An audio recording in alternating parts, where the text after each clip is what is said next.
ഞാൻ പറഞ്ഞൊരു കാര്യം ചെയ്യുമോ, നിങ്ങൾ ആദ്യം ഒരു കണ്ണാടിയിൽ നിന്ന് നോക്കിയിട്ട് കണ്ണാടിയിൽ കാണുന്ന ആളോടൊരു ചോദ്യം, നിനക്ക് എന്നെ വിശ്വാസമുണ്ടോ? അതൊക്കെ നമുക്ക് നമ്മളെ വിശ്വാസം ഉണ്ടോ എന്നൊരു ചോദ്യം. ആ ചോദ്യം പറഞ്ഞ മുമ്പ് ഒരു ചെറിയ സംഭവം നോക്കുക. അതായത് ഒരു കുട്ടി സൈക്കിൾ ചവിട്ടാൻ പഠിക്കും. അപ്പോൾ ആദ്യത്തെ ദിവസം കുട്ടി വീണ് കഴിയുമ്പോൾ പാരന്റ് ചിലപ്പോൾ ടെൻഷനായിട്ട് മകൻ വേദനിക്കുന്നത് കാണാൻ സഹിക്കാൻ വയ്യായിട്ട് പറഞ്ഞു തരും. അച്ഛൻ പറയണത് സൂക്ഷിക്കണം മോനെ, നിന്നെക്കൊണ്ട് ഇതൊന്നും പറ്റുമെന്ന് തോന്നുന്നില്ല, നിനക്കൊന്നും പറ്റില്ല. ഫാദറിന് അപ്പത്തെ ടെൻഷൻ അല്ലെങ്കിൽ മദറിന് അപ്പത്തെ ടെൻഷൻ കൊണ്ട് ഒഴിവായി മതി. അപ്പോൾ അടുത്ത ദിവസം വീണ്ടും വീണപ്പോൾ നിന്നോടല്ലാതെ പറഞ്ഞാൽ നിന്നെക്കൊണ്ടൊന്നും പറ്റില്ല എന്ന്, ഇങ്ങനെ ഒരു 10 പ്രാവശ്യം നിന്നെക്കൊണ്ട് പറ്റില്ല എന്ന് കേട്ടാൽ പിന്നെ 11ാമത്തെ ദിവസം അച്ഛനവിടെ വേണമെന്നില്ല. സൈക്കിൾ കാണുമ്പോൾ തന്നെ നമ്മുടെ ഉള്ളിൽ ആ ശബ്ദം വരും, എനിക്ക് പറ്റില്ല. ഇതാണ് ആത്മവിശ്വാസക്കുറവിൻ്റെ ഒരു പ്രധാനപ്പെട്ട ഉറവിടം. പുറത്തു നിന്ന് കേട്ട ചില വാക്കുകൾ പതുക്കെ പതുക്കെ നമ്മുടെ ശബ്ദമായിട്ട് മാറാം. നമ്മുടെ ജീവിതത്തിലും ചിലപ്പോൾ അങ്ങനെ സംഭവിച്ചിട്ടുണ്ടോ? ഇപ്പം നമ്മൾക്ക് നമ്മുടെ വിശ്വാസം ഉണ്ടോ എന്ന് ചോദിക്കുമ്പോൾ നമ്മളിങ്ങനെ കേട്ടിട്ടുണ്ടോ, നീ അത്ര മിടുക്കനല്ല, നിനക്ക് ആളുകളോട് സംസാരിക്കാൻ അറിയില്ല, ബിസിനസ് ഒന്നും നിന്നെ കൊണ്ട് നടക്കില്ല, നീ എപ്പോഴും ഇങ്ങനെ തന്നെ. ചിലപ്പോൾ പറഞ്ഞത് ഒരു ടീച്ചറായിരിക്കും, ഓക്കെ, അല്ലെങ്കിൽ മാതാപിതാക്കളായിരിക്കും, അല്ലെങ്കിൽ നമ്മുടെ പാർട്ട്ണറായിരിക്കും, അല്ലെങ്കിൽ ഒരു സുഹൃത്തായിരിക്കും, അല്ലെങ്കിൽ ഒരു പരാജയത്തിന് ശേഷം നമ്മുടെ മനസ്സിൽ തന്നെ തോന്നിയായിരിക്കും. അങ്ങനെ വരാം. അതിൻ്റെ ഉറവിടം പുറത്തുനിന്നായിരിക്കും. എന്നാലും നമ്മൾ ആവർത്തിക്കുമ്പോഴും അതും നമ്മുടെ ഉള്ളിൽ സ്ട്രോങ് ആവും. ആ പറഞ്ഞ വ്യക്തി, ഇപ്പം മുകളിൽ പറഞ്ഞ ആൾക്കാരൊക്കെ ഇന്ന് ചിലപ്പോൾ ജീവിതത്തിൽ ഉണ്ടാവില്ല, പക്ഷേ അന്ന് ആ പറഞ്ഞ ഡയലോഗ് ഇപ്പോഴും നമ്മുടെ തലയിൽ ഇങ്ങനെ ഫ്രീ ആയിട്ട് താമസിച്ചുകൊണ്ടിട്ടുണ്ടാവും. അപ്പോൾ ആത്മവിശ്വാസം വളർത്തുന്നതിന് മുമ്പ് നമ്മൾ ആദ്യം ചെയ്യേണ്ടത് നമ്മുടെ തലയിൽ ആരാണോ സംസാരിക്കുന്നത്, പറ്റൂല എന്ന് ആരാ പറഞ്ഞത്. ഒരു പ്രാക്ടിക്കലായിട്ടൊരു എക്സാമ്പിൾ നോക്കുക. നാളെ നമുക്ക് 100 പേരുടെ മുന്നിൽ സംസാരിക്കണം. ഒക്കെ സ്റ്റേജിൽ കയറുന്നതിന് മുമ്പ് നമ്മൾ ഹൃദയമിടിപ്പ് കൂടുകയാണ്, കയ്യിലൊരു വിറയിൽ വരികയാണ്, വായയിൽ വരൾച്ച വരികയാണ്, തൊണ്ട വരലാണ്. അവിടെ നമ്മൾ പറയും എനിക്ക് കോൺഫിഡൻസ് ഇല്ല, അല്ലേ? ആക്ച്വലി ഈ ഹൃദയമിടിപ്പ് കൂടിയത് കോൺഫിഡൻസ് ഇല്ലാത്തതിൻ്റെ തെളിവാണോ? അല്ല.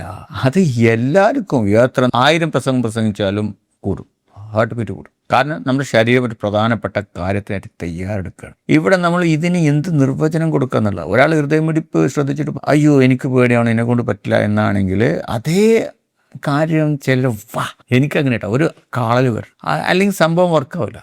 കാരണം നമ്മളെ മുന്നിൽ ഇരിക്കുന്ന ആൾക്കാർ പ്രതീക്ഷിക്കുന്ന സാധാരണ കാര്യമില്ലല്ലോ. അവർക്ക് അവരുടെ ടൈം നമുക്ക് തരുമ്പോൾ അവരുടെ ജീവിതത്തിൽ അത് കൃത്യമായിട്ട് എന്തെങ്കിലും ഉപകാരപ്പെടുന്ന ഒരു കാര്യമാണ്, അല്ലേ? അപ്പോൾ നമ്മൾ ഈ കാള വരുമ്പോൾ തന്നെ ഭയത്തിന് ആസ്വദിക്കുക എന്ന എളുപ്പമുള്ള കാര്യമില്ലെന്ന് എനിക്കറിയാം. പക്ഷേ ഇങ്ങനെ അതിന് വഴിയുള്ളൂ. നമ്മൾ ഒരേ ശരീരമാണ്, പക്ഷേ ഈ സെൻസേഷൻ 2 ശരീരങ്ങളിൽ 2 കഥകളാണ്. അതുകൊണ്ടാണ് കോൺഫിഡൻസ് എന്ന് പറഞ്ഞാൽ എന്താണ്? പേടി പോയതിന് ശേഷം പ്രവർത്തിക്കുക എന്നുള്ളതല്ല. അതിൻ്റെ പേരല്ല കോൺഫിഡൻസ്. പേടി പോകൂല. അത് എല്ലാ കാലത്തും ഒരു പേടി പോയാൽ അടുത്ത പേടി വരും, അടുത്ത പേടി പോയാൽ അടുത്ത പേടി വരും. ഇനി ലോകത്ത് ഏത് മനുഷ്യനെടുത്തോ അയാളുടെ തലയിലുണ്ട് പേടി. കാരണം പേടിയുടെ റേറ്റ് ഗ്രേഡ് മാറിയിട്ടോളൂ. നമ്മളിവിടെ ചെയ്യണമെന്ന് വെച്ചാൽ നമ്മൾക്ക് പേടി ഉണ്ടെങ്കിൽ ഒരു ചെറിയ പ്രവൃത്തി, ഓക്കെ, അത് ചെയ്യുക. നമ്മൾ സാധാരണ ചെയ്യുന്ന ഒരു തെറ്റെന്ന് വെച്ചാൽ കോൺഫിഡൻസ് വന്നിട്ട് ഇപ്പോൾ ക്യാമറയിൽ നോക്കി സംസാരിക്കാം.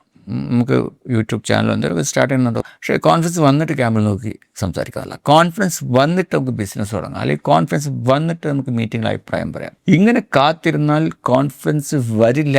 കാരണം അതിൻ്റെ ക്രമം, അതിൻ്റെ ക്രോണോളജി വ്യത്യാസമാണ്. കോൺഫിഡൻസ് വന്നിട്ടല്ല നമ്മൾ സംസാരിക്കല്. അതൊരു ചെറിയ ആക്ഷൻ, ഓക്കെ, അതിന് ചെറിയ തെളിവ് നമുക്ക് കിട്ടണം. ആ തെളിവിൽ നിന്നാണ് എനിക്ക് ഇത്രയും പറ്റുന്നുണ്ടല്ലോ, എനിക്ക് കഴിയുന്നുണ്ടല്ലോ എന്നൊരു പുതിയ വിശ്വാസം. അവിടെ ആ ചെറിയ ചെറിയ വിശ്വാസങ്ങൾ വളർത്തിയിട്ട് അത് കോമ്പൗണ്ടഡായിട്ട് ഒരുമിച്ച് കൂടിയിട്ട് അവിടെ നിന്നാണ് നമുക്ക് ഒറിജിനൽ കോൺഫിഡൻസ് വരുന്നത്. അപ്പോൾ നമ്മൾ കണ്ണാടിയിൽ നിന്നിട്ട് ഇങ്ങനെ ജസ്റ്റ് ഇങ്ങനെ പറയാണ് I M powerful, I M confident, I M successful, ഇങ്ങനെ നമുക്ക് 100 പ്രാവശ്യം പറയാം. പക്ഷേ അതിനുശേഷം നമ്മൾ ചെയ്യേണ്ട ഒരു ഫോൺ കോൾ, ഇത്രയൊക്കെ പറഞ്ഞതിന് ശേഷം നമ്മൾ ചെയ്യേണ്ട ഒരു ചെറിയ കാര്യം നമ്മൾ പേടിച്ചൊഴിവാക്കി. ഇങ്ങനെയൊക്കെ ഡയലോഗ് അടിച്ചിട്ട് നമ്മൾ ഒരു സാഹചര്യം വന്നപ്പോൾ, ഓക്കെ, ഒരു ചെറിയ കാര്യമായിരുന്നിട്ട് പോലും അത് ഒഴിവാക്കി. അല്ലെങ്കിൽ മീറ്റിങ്ങിൽ പറയാനൊരു അഭിപ്രായം വന്നിട്ടും പറഞ്ഞില്ല. അല്ലെങ്കിൽ എക്സസൈസ് നമ്മൾ തുടങ്ങണം തീരുമാനിച്ച് ചെറിയ രീതിയിൽ എക്സസൈസ് ചെയ്യാമല്ലോ. ഒന്നും ചെയ്യാതിരുന്നാൽ അത് എക്സസൈസ് നാളെ തുടങ്ങാമെന്ന് നമ്മളങ്ങോട്ട് ഉറപ്പിച്ചിട്ട് ഒന്നും ചെയ്യാതെ മാറ്റിവെച്ച് ജീവിച്ചാൽ നമ്മൾ പിന്നെ ഏതാ നമ്മുടെ ബ്രെയിൻ വിശ്വസിക്കുക? നമ്മൾ പറഞ്ഞ വാക്കുകളാണോ, ദിവസം മുഴുവൻ ചെയ്ത പ്രവർത്തികളാണോ? എന്താണ് നമ്മൾ ബ്രെയിനിന് എന്താ വേണ്ടത്? ബ്രെയിന് നമ്മളെ വാക്കുകളാണോ വിശ്വസിക്കുക. ആ വാക്കുകൾ കേട്ടിട്ട് നമ്മൾ എന്ത് ചെയ്തു? പ്രവർത്തികളെ അല്ലേ? അതുകൊണ്ടാണ് കോൺഫിഡൻസിൻ്റെ ഫോർമുല നമുക്ക് കൃത്യമായി മനസ്സിലാവണം. കോൺഫിഡൻസ് ഇത് കൃത്യമായിട്ട് മനസ്സിലാക്കി ആദ്യം വാക്ക്, ഓക്കെ, പറയാം, അഫർമേഷൻസ് പറയാം, എന്നിട്ട് പ്രവൃത്തി, തെളിവ്, വിശ്വാസം, ഇങ്ങനെ വരാം. ഓക്കെ, ആദ്യം വാക്ക്, അഫർമേഷൻസ് നല്ല കൊടുക്കുക. എന്നിട്ട് സ്ഥിരമായിട്ട് ചെറിയ കാര്യം, വലിയ കാര്യമൊന്നും ചെയ്യണം, ചെറിയൊരു കാര്യം, ഒരു പ്രവൃത്തി. എന്നിട്ട് അപ്പോൾ തെളിവായി, ബ്രെയിന് തെളിവായി, അതോടുകൂടി വിശ്വാസം വളരാൻ തുടങ്ങും. നേരെ കയറിയിട്ട് വലിയ സംഭവം ചെയ്യുന്നതല്ല. അതായത് വാക്ക്, പ്രവൃത്തി, തെളിവ്, അതോടെ വിശ്വാസം. നമ്മൾ കണ്ണാടിയിൽ നോക്കിയിട്ട് ഭയങ്കര, നമ്മൾക്ക് ഒരിക്കലും വിശ്വസിക്കാൻ പറ്റാതെ ഞാൻ ഭയങ്കരനാണ് എന്ന് പറയണ്ട. അതായത് ഞാൻ ലോകത്തിലെ ഏറ്റവും വലിയ മനുഷ്യനാണ് എന്നൊക്കെ പറഞ്ഞ് ഓവറാക്കി പകരം വിശ്വസിക്കാൻ കഴിയുന്ന ഒരു 3 കാര്യങ്ങളൊക്കെ കണ്ണിൽ നോക്കി പറയാം. ഇന്ന് ഞാൻ എൻ്റെ മുന്നിൽ വരുന്ന വെല്ലുവിളികളിൽ നിന്ന് ഒളിച്ചോടി എൻ്റെ സ്വപ്നത്തിന് കിട്ടുന്ന, അത് മുന്നോട്ട് പോകാൻ കിട്ടുന്ന ഒരു വഴിയെ ഞാൻ ഉപേക്ഷിക്കില്ല എന്നുള്ള രീതിയിൽ ഇന്ന് വരുന്ന എൻ്റെ മുന്നോട്ട് ഗമിക്കുന്ന ഒരു കാര്യം ഇന്ന് വന്നു കഴിഞ്ഞാൽ ഞാൻ അത് ചെയ്തിരിക്കും. അതായത് ഈ പേടി വന്നോട്ടെ, ഒരു ചെറിയ സ്റ്റെപ്പെങ്കിലും ഞാൻ എടുത്തിരിക്കും. ഇന്ന് ഞാൻ ഈ പറഞ്ഞ കാര്യങ്ങളുണ്ടല്ലോ, ഒന്നെങ്കിലും ഞാൻ പാലിക്കും, അത്ര മതി, ഒന്ന് മതി, പ്രോഗ്രസ് ഉണ്ടായാൽ മതി. ഇനി കണ്ണാടിയിൽ നിന്ന് മാറിയിട്ട്, ഇവിടെയാണ് കണ്ണാടിൻ്റെ മുന്നിലല്ലോ യഥാർത്ഥ ട്രെയിനിങ്, അല്ലെ, കണ്ണാടിൻ്റെ മുന്നിൽ നിന്നിട്ടല്ല. പിന്നെ ചെയ്യേണ്ടത് എന്താണ്? നമ്മൾ ഈ പറഞ്ഞത് പാലിക്കുക. ഒരു വാഗ്ദാനം, ഒന്ന് നമ്മൾ ഏറ്റെടുത്ത കാര്യം ഒന്ന് വളരെ ചെറുതിട്ടാ, വലുത് വേണ്ട, വളരെ ചെറുത്. ഇപ്പോൾ എക്സസൈസ് ചെയ്യാന്ന് പറഞ്ഞ ആൾ അറ്റ്ലീസ്റ്റ് 10 മിനിറ്റൊക്കെ നടക്കുക. ഇപ്പോൾ ഫോൺ കോളുകൾ ഒരുപാടെണ്ണം നമ്മൾ നീട്ടി വെക്കേണ്ടതിൽ ഒരു ഫോൺ കോളെങ്കിലും ചെയ്യുക. നമ്മളിപ്പോൾ ഒരു പ്രൊജക്റ്റ് വർക്ക് ചെയ്യാൻ വേണ്ടിയിട്ട് അധികം ഒന്നും ഉണ്ടായിട്ട് 5 മിനിറ്റ് അല്ലെങ്കിൽ 10 മിനിറ്റ് ഒന്ന് പറഞ്ഞത് ചെയ്തു, ഓക്കെ എന്ന് നമ്മൾ ബ്രെയിനിന് ഒരു തെളിവ് വേണത്തുള്ളൂ. ഇപ്പോൾ മീറ്റിങ്ങിൽ ഒരു അഭിപ്രായം പറയാം, എന്തെങ്കിലും ഒരു ചെറിയ കാര്യം, വലിയ ബഹനമായിട്ടുള്ള സംഭവം പറഞ്ഞില്ല, ചെറിയൊരു കാര്യം. ഇപ്പോൾ ക്യാമറയുടെ മുന്നിൽ പേടിയാണ്, ഇപ്പം തന്നെ എടുത്തിട്ട് ഒരു വീഡിയോ അങ്ങ് റെക്കോർഡ് ചെയ്യുക. നമ്മുടെ ബ്രെയിന് തെളിവാണ്, കോൺഫിഡൻസ് ബിൽഡപ്പ് ആകും, എല്ലാവർക്കും ബിൽഡപ്പ് ആകും. ഇത്രയേ ഉള്ളൂ, പറഞ്ഞത് ചെയ്യണം, ബ്രെയിന് തെളിവാണ്.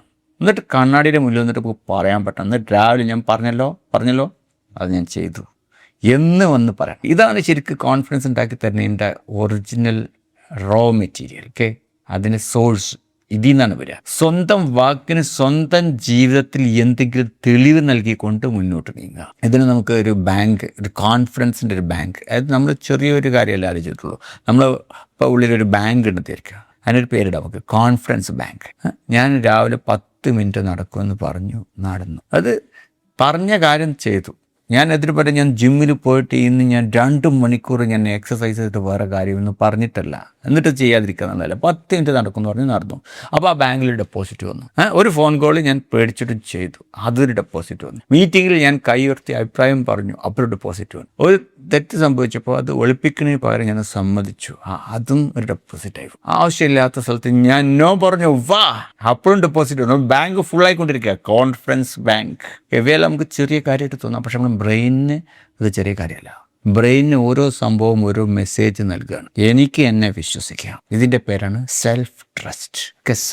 നമ്മൾ തമ്മിൽ തന്നെ വിശ്വസിക്കുകയാണ്. അപ്പോഴാണ് കോൺഫിഡൻസ് ശക്തമാകുന്നത്. ഇതിനൊരു മറുവശമുണ്ട്. ഇതിപ്പോൾ രാവിലെ നമ്മൾ എക്സസൈസ് ചെയ്യുന്നു പറഞ്ഞിട്ട് ചെയ്തില്ല, ഓക്കെ, ഇന്ന് ഈ ജോലി തീർക്കുന്നു പറഞ്ഞിട്ട് തീർത്തില്ല, ഇനി ഞാനത് നീട്ടിവെക്കില്ല എന്ന് പറഞ്ഞിട്ട് വീണ്ടും നീട്ടിവെച്ചു. ഓരോ തവണയും നമുക്ക് നൽകിയ വാക്ക് ലംഘിക്കുമ്പോൾ കോൺഫിഡൻസ് ബാങ്കിൽ നിന്ന് ചെറിയൊരു വിഡ്രോവൽ, ബാങ്കിൽ നിന്ന് ഡെപ്പോസിറ്റ് ചെയ്തിരുന്ന വിഡ്രോവൽ, ബാങ്ക് കാലിയായിക്കൊണ്ടിരിക്കുക. അതുകൊണ്ട് നമ്മൾ ബാങ്കിലേക്ക് ഡെപ്പോസിറ്റ് ചെയ്യാൻ ഉദ്ദേശിച്ചുള്ള കാര്യങ്ങൾ വലിയ വാഗ്ദാനങ്ങൾ കൊടുക്കണ്ട, പറ്റാത്ത കാര്യം നമ്മൾ ഇത് ചെയ്യണ്ട, കമ്മിറ്റ് ചെയ്യണ്ട. ഡെപ്പോസിറ്റ് ചെല്ലട്ടെ, ചെറിയ കാര്യങ്ങൾ പറയാ ചെയ്യുക. ഓക്കെ, ചെറിയ വാഗ്ദാനം കൊടുക്കുക, അത് പാലിക്കുക. അപ്പോൾ ടെക്നിക്ക് മനസ്സിലായല്ലോ. നമ്മളൊരു ബാങ്ക് അക്കൗണ്ട് സ്റ്റാർട്ട് ചെയ്യുക, എന്താണ് കോൺഫിഡൻസ് ബാങ്ക്. എന്നിട്ട് അതിലേക്ക് ചെറിയ കാര്യങ്ങൾ പറയുക ചെയ്യുക. അത് ഡെപ്പോസിറ്റ് കൂടി കോൺഫിഡൻസ് ബാങ്കിൽ ഇങ്ങനെ ഡെപ്പോസിറ്റ് കൂടി നമ്മളിങ്ങനെ കോൺഫിഡൻസ് കൂടി ഒരു വലിയ കോൺഫിഡൻസുള്ള കാര്യങ്ങൾ പറയാൻ പറ്റുന്ന അവസ്ഥയ്ക്ക് നമുക്ക് നമ്മളെ മാറ്റിയെടുക്കാൻ പറ്റും. അപ്പം ടെക്നിക്ക് കിട്ടിയല്ലോ, ചെറിയ കാര്യങ്ങൾ കമ്മിറ്റ് ചെയ്യുക. റൈറ്റ്.